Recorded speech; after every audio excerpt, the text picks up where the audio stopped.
Assalamualaikum warahmatullahi wabarakatuh. Bagaimana hari ini? Masih semangat? Oke, baik. Baik, hari ini saya akan melanjutkan, materi yang sebelumnya, yaitu neonatus esensial. Sekarang saya akan masuk ke materi berikutnya, yaitu asuhan keperawatan anak dengan atresia ani.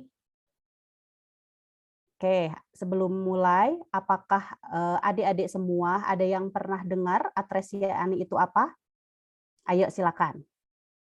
Oke, baik, betul ya. Atresia ani itu adalah kelainan kongenital tanpa anus atau tidak sempurnanya anus.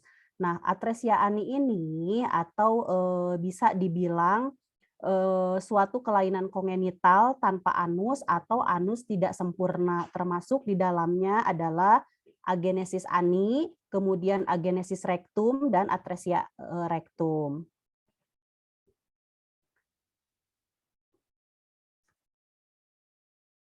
Etiologi dari atresia ani atau penyebab dari atresia ani ini pertama disebabkan oleh faktor genetik dan faktor lingkungan seperti penggunaan obat-obatan dan konsumsi alkohol. Nah, selama masa kehamilan namun hal tersebut masih belum pasti.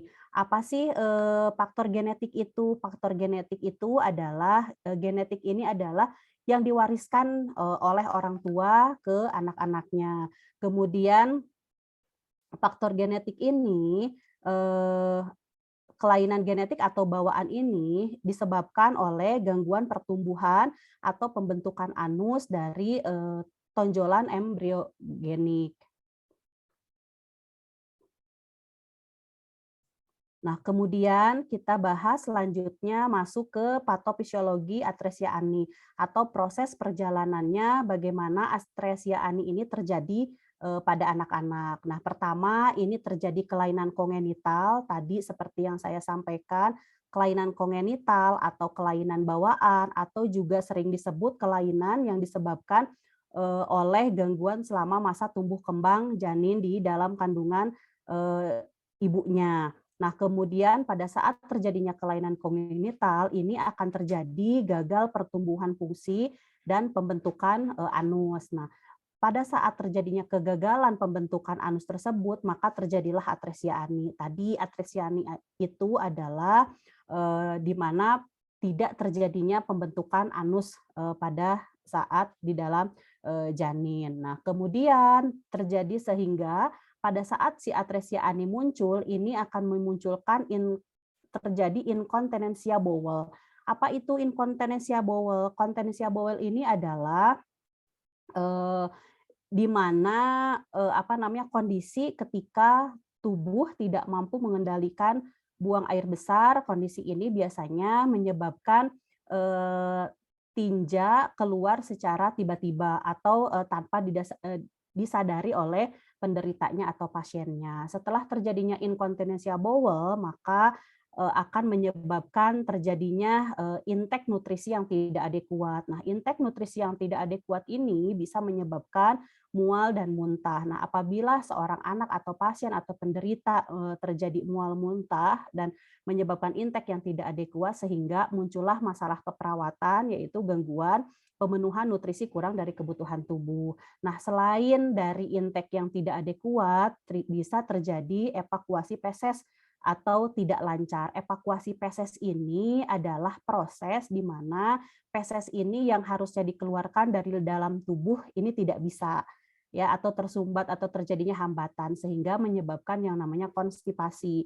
Apa itu konstipasi? Saya yakin adik-adik pernah dengar arti dari konstipasi. Konstipasi ini adalah kesulitan buang air besar. Nah, apabila pasien tersebut sudah menyebabkan konstipasi bisa menyebabkan gangguan pola eliminasi BAB. Nah, selanjutnya muncullah terjadinya pembedahan. Nah, pembedahan ini bisa dilakukan dengan yang namanya kolostomi. Apa itu kolostomi? Nah, kolostomi ini adalah tindakan pembedahan kolon atau usus besar diangkat ke dalam dinding perut yang disebut dengan stoma. Nah, pada saat terjadinya proses tindakan kolostomi ini kan ada yang disebut preoperasi, kemudian sehingga pasien atau orang tuanya menyebabkan kurang informasi.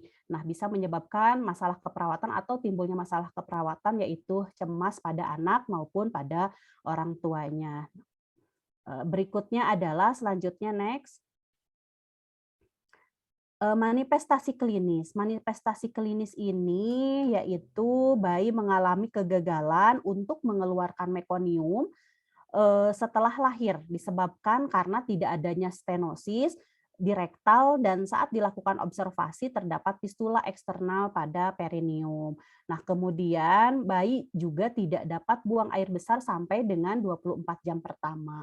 Kemudian bisa juga bayi mengalami muntah-muntah. Itulah salah satu manifestasi klinis atau tanda dan gejala pasien dengan atresia ani. Kemudian selanjutnya adalah komplikasi dari atresia ani pada anak. Yang pertama adalah komplikasi jangka pendek. Komplikasi jangka pendek ini si penderita bisa menyebabkan ISK atau infeksi saringan kandung kemih. Kemudian terjadinya kerusakan uretra. Selain ISK, kemudian kerusakan uretra, komplikasi jangka panjang juga akan dialami oleh penderita atresia ani, yaitu terjadinya toilet training, kemudian fistula kambuhan. Nah, yang terakhir adalah komplikasi lainnya, yaitu obstruksi intestinal dan inkontinensia bowel seperti yang saya jelaskan tadi. Nah, ini adalah salah satu contoh atau gambar-gambar terjadinya atresia ani untuk laki-laki dan perempuan. Baik, sebelum materi yang saya sampaikan ini saya tutup, apakah ada pertanyaan dulu atau yang kurang jelas? Silakan ditanyakan. Oke, baik. Sudah jelas ya, terkait dengan asuhan keperawatan dengan atresia ani ini. Kalau tidak ada pertanyaan dari adik-adik, saya tutup pertemuan pada malam hari ini dengan mengucapkan alhamdulillah. Baik, sekali lagi saya tutup pertemuan kali ini, yaitu wabillahi taufiq wal hidayah. Wassalamualaikum warahmatullahi wabarakatuh.